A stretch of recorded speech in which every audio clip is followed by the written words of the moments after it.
Oi pessoal, tudo bem com vocês? Hoje participei de uma palestra, Meu Mundo Azul, com o psicólogo Neto Andrade. O tema da palestra foi TEA, Escola e Família, um olhar diferente que transforma o desenvolvimento da criança.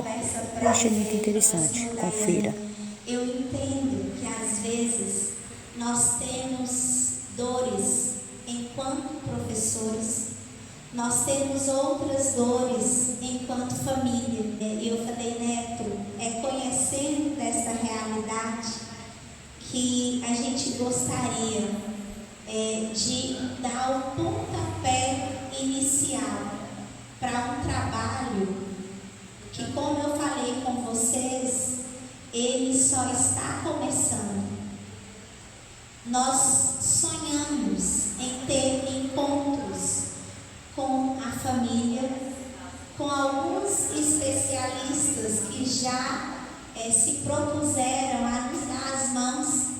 Nós temos profissionais que sempre estão aqui na escola nos visitando alunos, que eles já acompanham.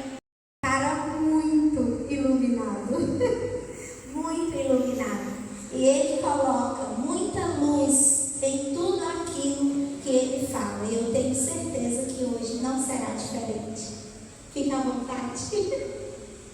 Deus abençoe. Obrigado pelo convite. É um prazer estar aqui com vocês. Já tive a oportunidade de vir aqui, conhecer o espaço, acompanhar o paciente meu. E a escola é linda, E graças a Deus, que bom que vocês estão aqui, que bom que vocês estão acolhidos por uma equipe pedagógica tão bem estruturada, que se interessa, que quer saber como é que pode utilizar as melhores ferramentas para estar auxiliando na conduta com os filhos de vocês. Eu vou me apresentar, não sei se todo mundo me conhece. Eu sou Neto Andrade, sou psicólogo. Eu sou psicólogo recém-formado, formei na pandemia, morava em Belo Horizonte, trabalhava lá em Belo Horizonte, num colégio particular de lá, um colégio muito conhecido, um colégio centenário, vários profissionais formaram por lá. E eu fiz meu curso de psicologia por lá, minha esposa também formou lá em oftalmologia, e aí na pandemia eu precisei de ir embora, porque fechou tudo, minha família estava aqui, pedi desligamento de colegial e comecei a atuar como psicólogo a princípio lá no CAPS, álcool e droga.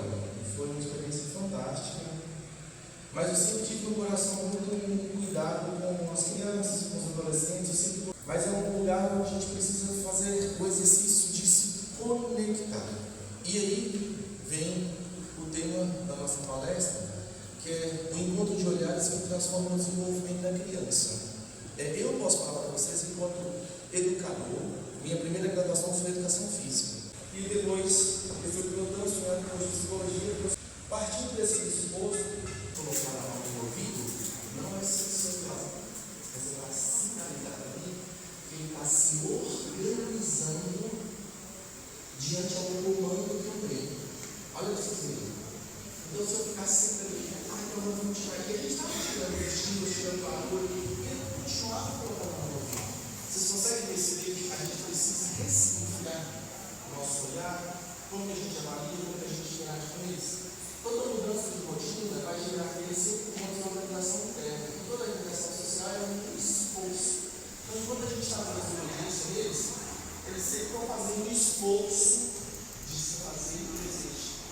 Nosso cérebro, na formação nossa, eu vou fazer rapidamente aqui uma aula de ciências. Está todo mundo dentro dos neurônios, para aprender esse vizinho, para aprender os raizinhos, E os neurônios, eles têm a função de criar pontes. Então, quanto mais meu cérebro está criando pontes, mais eu estou desenvolvendo habilidades.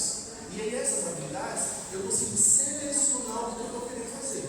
Tá? Essa é a parte do cérebro, só para vocês entenderem. Só que o cérebro de autista, essas conexões deles são menores. Então, vou dar um exemplo para vocês bem fácilzinho. Nesse momento, vocês estão ouvindo minha voz, vocês também conseguem ouvir o barulho do ventilador. Vocês conseguem ouvir às vezes os burburinhos de pessoas conversando. Vocês também conseguem ouvir às vezes o barulho da cadeira, ou alguém celular, vocês conseguem registrar, olha o ponto de estímulo que vocês estão tendo. Só que aí, pela quantidade de neurônio que vocês têm, vocês conseguem selecionar o estímulo principal, que é a minha voz, para que vocês possam compreender. Ok? Quando a gente tem um neurodivergente, com essas limitações, é tudo intenso. Então ele não consegue fazer essa separação. A gente vai fazer até uma atividade aqui para mostrar para vocês. Mas aí, imagina agora o neurodivergente aqui, que ele tem essa hipersensibilidade, ouvindo o bate, ouvindo o barulho, ouvindo os áudios que vão passar aqui, ouvindo o celular, ouvindo a conversa. E imagina esse tanto de estímulo, ele não consegue se organizar. É só vocês entenderem como que esse cérebro funciona. E ele dentro disso, por isso que eu falo que a nossa geração é diferenciada, porque a gente tem a ciência a nosso favor. Então, assim, toda a demanda dele de processamento sensorial, de interpretar emoções, no foco de interesses, as necessidades de previsibilidade, é nós que precisamos entender como funciona aquele cérebro. É por isso que a gente primeiro precisa fazer reunião com os pais. Vem cá, pai, o que seu filho gosta? Você vai pegando essas informações para saber como é que você vai trabalhar a modelagem de comportamento. E foi isso, galera. Eu gostei muito interessante essas pautas ser trabalhadas na escola. Falar sobre o autismo e todos os outros transtornos é de suma importância, pois dá luz e trazer a clareza àqueles que estão invisibilizados, àqueles que não conseguem processar suas limitações, suas dificuldades de comunicação, interação social, e falar sobre, principalmente no ambiente escolar, é muito importante. Eu gostei muito dessa palestra, né? Aqui em Salinas tem a Casa do Autista, né, que foi uma promessa. E assim, juntos a gente pode fazer sim a diferença, trabalhar a inclusão. Um abraço para vocês. Márcia Pimentel.